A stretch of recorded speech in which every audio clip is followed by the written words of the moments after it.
Assalamualaikum warahmatullahi wabarakatuh. Saya Abu Hajar dan selamat datang ke channel YouTube saya. Jadi untuk video kali ni, wallahualam saya pun tak pastilah nak sebut sebagai komentar ke ataupun react ke, wallahualam. Bergantunglah ya kepada interpretasi masing-masing tentang isi yang saya akan sampaikan dalam video kali ni. Ada satu waktu dulu, satu ketika saya amat gembira, satu situasi yang membuatkan saya sangat-sangat bahagia bila mana rakyat Malaysia buat pertama kali setelah berlaku pertukaran kerajaan demi kerajaan bersatu padu untuk sama-sama memberi sokongan kepada rakyat Gaza. Tentera bawang, Israel koyak dengan profile picture yang sama-sama. Memang waktu tu rakyat Malaysia tak nampak beza dah. Siapa penyokong ni, siapa penyokong ni kan.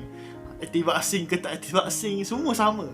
Sebab apa? Masing-masing memberi sokongan kepada rakyat Gaza yang ketika itu diserang oleh Israel. Dan itu benda yang tak boleh lupa lah.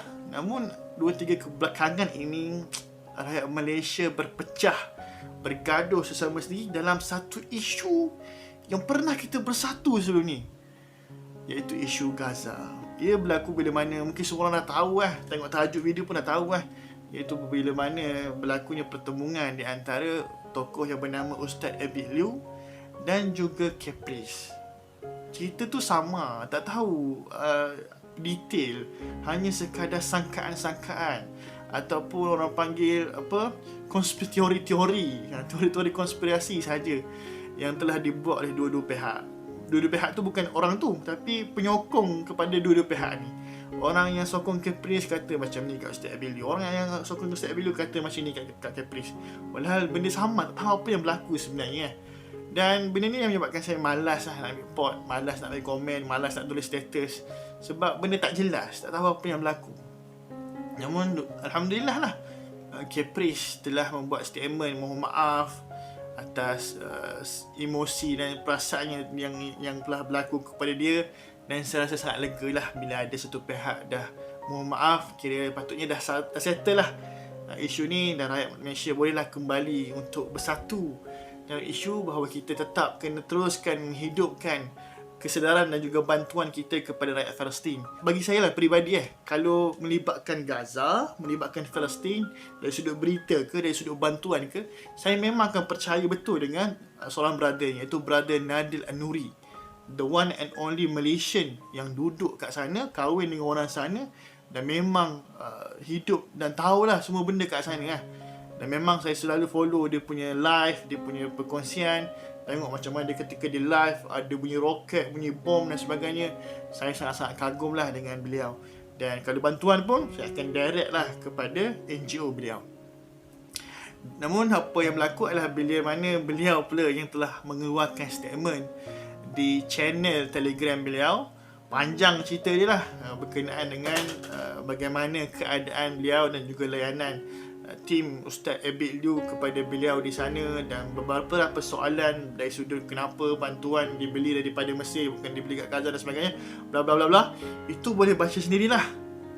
Itu boleh baca sendiri, dan saya rasa video ni bukan tujuan untuk bercerita pasal benda tu, tapi sebab bila benda ni rise up balik, dia akan berlakulah another wave of pertembungan yang amat merisaukan bila kita melihat masyarakat pada hari ini.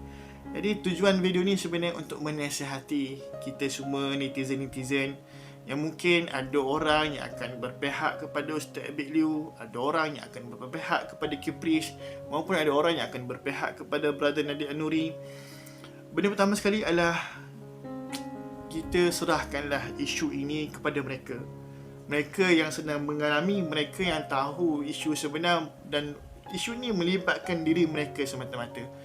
Tidak melibatkan kita pun sebenarnya, tapi kita pula yang lebih-lebih. Dan kadang-kadang info atau maklumat yang cuba disampaikan oleh mereka semua ni telah ditokok tambah oleh kita, telah diubah gaya bahasa oleh kita.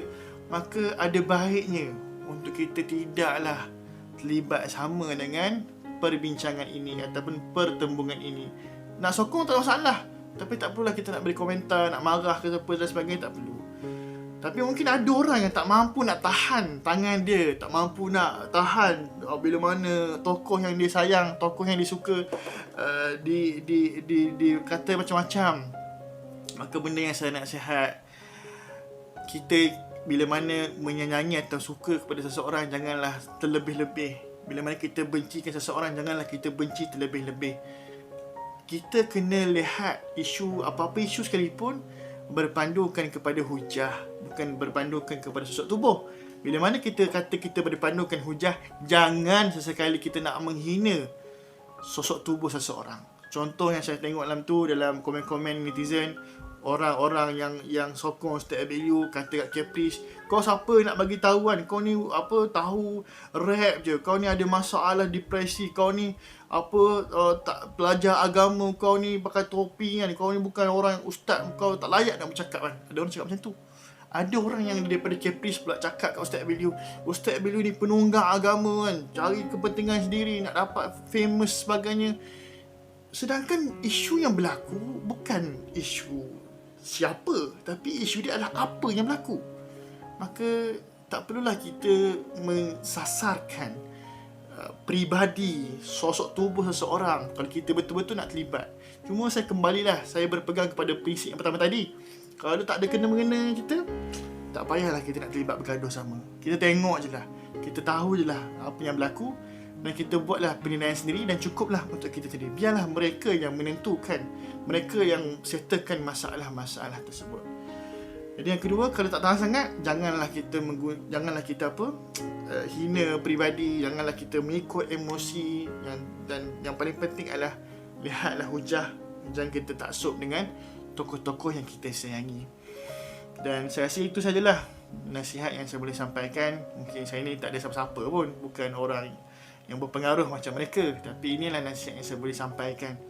Sebab inilah yang Nabi SAW pesan kepada kita, ukhuwah ataupun hubungan sesama Muslim itu jauh lebih penting untuk kita jaga dibandingkan dengan masalah-masalah teknikal yang berlaku dalam usaha kita sama-sama nak bantu Gaza ni, sama-sama nak tolong Gaza, sama-sama nak tolong Palestin. Mungkin adalah berlaku kekurangan ataupun salah faham, namun jangan kita fokus kepada salah faham tersebut, tapi fokuslah kepada usaha yang kita boleh buat sama-sama. Jadi tak apalah, kita sebagai rakyat Malaysia teruskan beri bantuan kepada Palestin, teruskan memberikan kesedaran tentang Palestin, dan tak perlulah kita sibuk sangat nak libatkan diri kita dengan pergaduhan ataupun pertembungan yang berlaku di antara mereka. Kita doakan semoga Allah berkati Ustaz Abiyu, Allah berkati Caprice, dan Allah berkati Brother Nadi An-Nuri yang telah banyak memberikan sumbangan dia kepada masyarakat dan ummah. Wallahu alam. Assalamualaikum warahmatullahi wabarakatuh.